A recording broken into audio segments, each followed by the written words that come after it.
Well, there he is, main man Richie Longshots. Let's bring John Manson.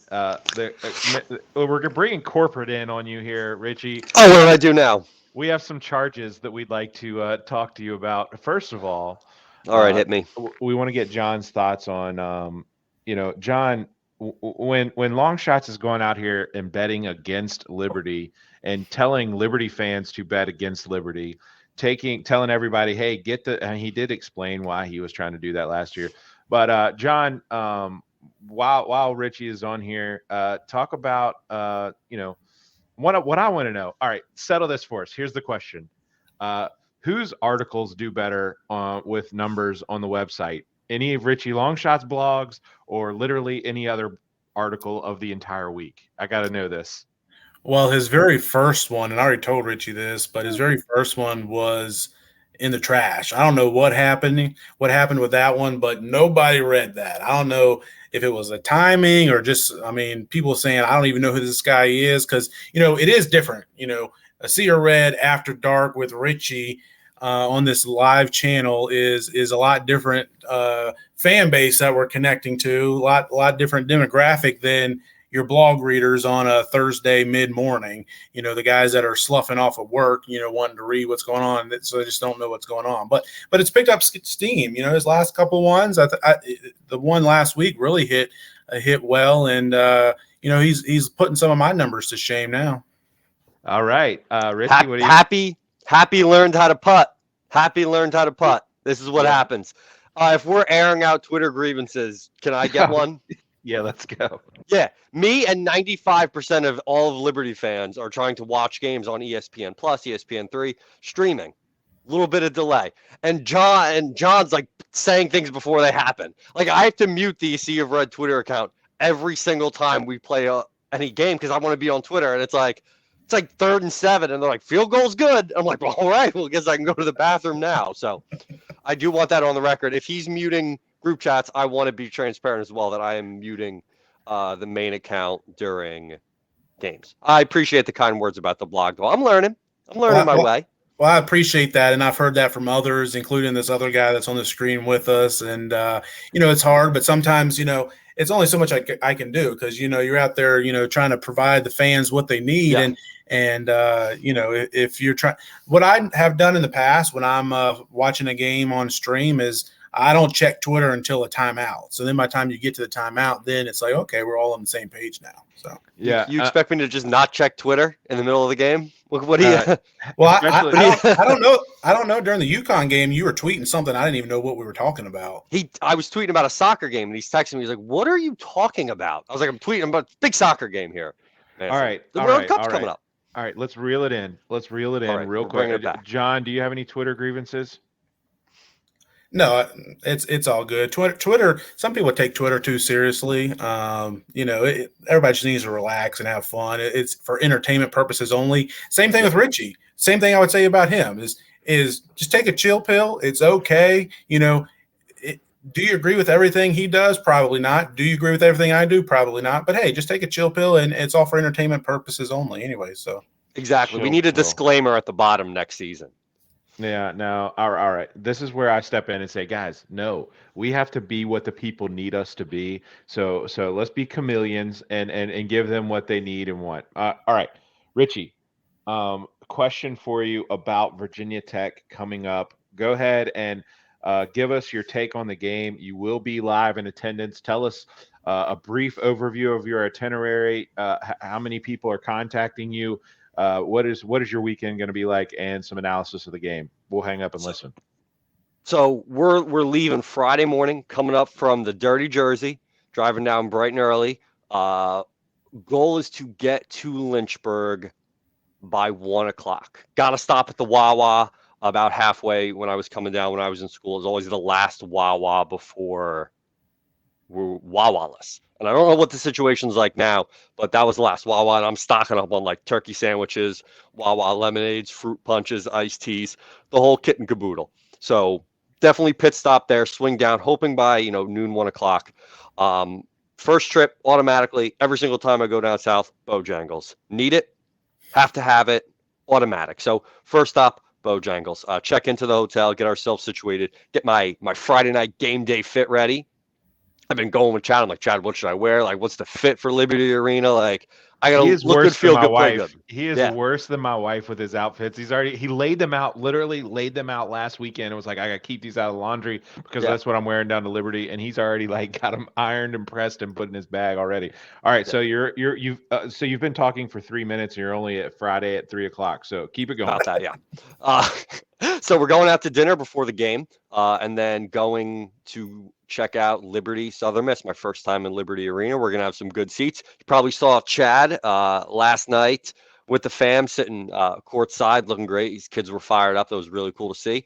After the game, we'll be hanging out a little bit more. And then Saturday, football tailgates. And I've been having people reach out to me, DM, text, and they're like, come here, can you come find me during this game? Are you going to be, where are you sitting at the basketball game? Come to this tailgate. So I'm going to be getting pulled in a million directions, but I'm just going to do my best, shake hands, kiss babies, stay out of trouble, and see everyone and just enjoy, a great weekend. Last week was not the best.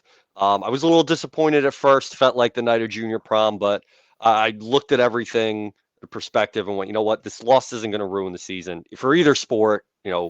At the end of the day, there's bigger things ahead. There's bigger things to play for. So it is what it is. So I think this week will be a nice turnaround from what happened last weekend. Richie, I tailed your Liberty UConn under last week, and bad pick. I think we lost that by halftime. I think it was the fumble 6 and the strip 6. I went, it's over, done. Like I said, this was doomed from the start. It was one of those the vibes. It was like bunch of first downs right away, points early, and I went, this is not good. Doomed. But So 2 and 3 last week could have been worse. What's your year to date, and what do you think about Virginia Tech? I think I'm 26 and 29. There we go. Thanks to producer Nick setting it up for us. 26 and 29 could be a lot worse. So Liberty, Virginia Tech. I like the over. I'm going to the game.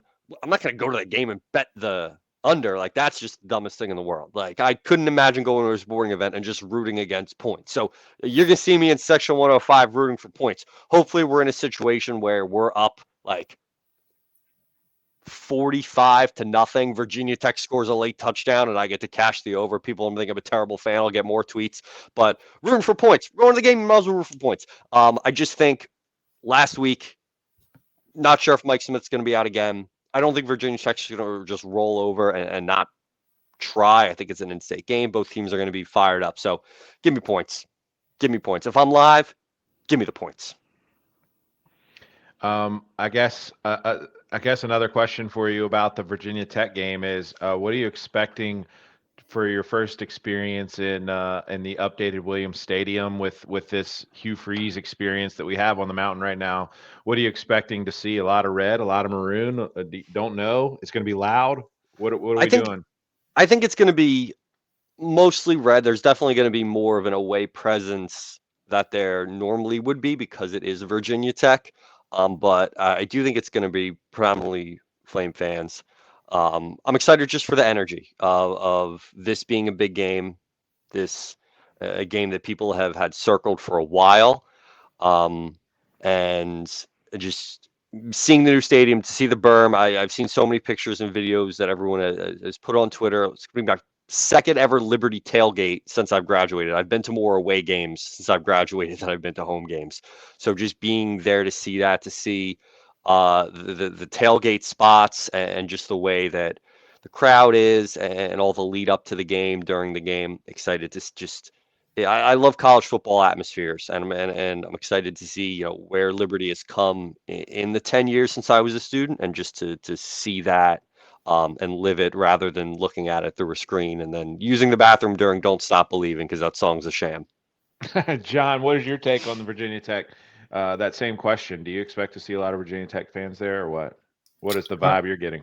Yeah, I think there will be, kind of like Richie said, more than what we're used to. But I actually think BYU might have end up having more fans of their own at that game than Virginia Tech does, and I think a lot of that is due to Virginia Tech being 2-8 and losing 7 straight, and why are they going to go through the hassle of traveling to Lynchburg or coming out to the game at Williams Stadium when they don't expect to win? But yeah, I do expect it to be a well attended game. The biggest question mark I have is not necessarily how many Virginia Tech fans are there, but how many students show up, because you're entering Thanksgiving break, and it'd be nice for them to stick around for half a day and leave Saturday afternoon rather than Friday afternoon or Saturday morning and take in the game. But I have heard that they have sold some of those tickets that are typically student section tickets on either end of that lower section there. They have sold some of those tickets, as they're not expecting the same number of Liberty students to show up Saturdays they typically do. All right, Richie. Looks like you got 5 games picked out for us. You've already told us about the over and the reasoning behind that. These other 4, very interesting as I've read through them. Walk us through these other 4. Let's moderately jog through these other 4, however. We'll sprint through San Diego State, New Mexico. New Mexico stinks. This is going to be the post-Liberty game. It's on FS1, so when we're chilling in Chili's, this is going to be the game that's on TV. Get to watch Richie Longshot sweat it out. I think New Mexico stinks. San Diego State rolls. Akron, Buffalo. Akron stinks. Buffalo at home. Much better team on the road. Buffalo rolls. I don't like that it's 14.5. I'm going to wait. Hopefully I get it at 14, but 14.5, it is what it is. No, that number on your screen is not a lie. Iowa, Minnesota, the over-under, 32.5. I think that's lower than what the Iowa Rutgers game was in the beginning of the year, but Iowa, Minnesota, 32.5. They're double dog daring me to make this bet. And I am going to lick the flagpole like it's Christmas Story. My tongue's going to get stuck. The final score is going to be 10-3, but I'm not going to bet an under with that small amount of points. Like, there's going to be some weird college football play that happens for both teams, and the game ends up with points. On the other end, you give me an over that high, 74.5, USC UCLA, marquee game of the week. I'm not going to not take the over, like 74.5 points. Plus, I looked it up. These two teams last year, final score is like 55-52. The last 3 times these teams have played has been points. So Saturday night, I strategically picked games around the Liberty game. There was a 1:00 game I liked. I think it was UTSA Rice. Kept it off because I'm focused on that Liberty game at 12, and then all the after game events will be able to sweat out the bets, and then end the night with hopefully just 130 points scored between USC and UCLA. Yeah, you're great points about taking. I mean, the overs are just so much more fun to root for. Yeah. All right. Man, that was good. Creeping in on 500. I did want to comment on there. I do watch a lot of other college football shows, and there's not hardly anybody. I mean, Matt Berry, Joey, whatever that guy's name in a college football final. Joey Galloway, is that Galloway. The Bear. Nobody's coming close to 500 right now. Yeah, the Bear. So great job so far on the season.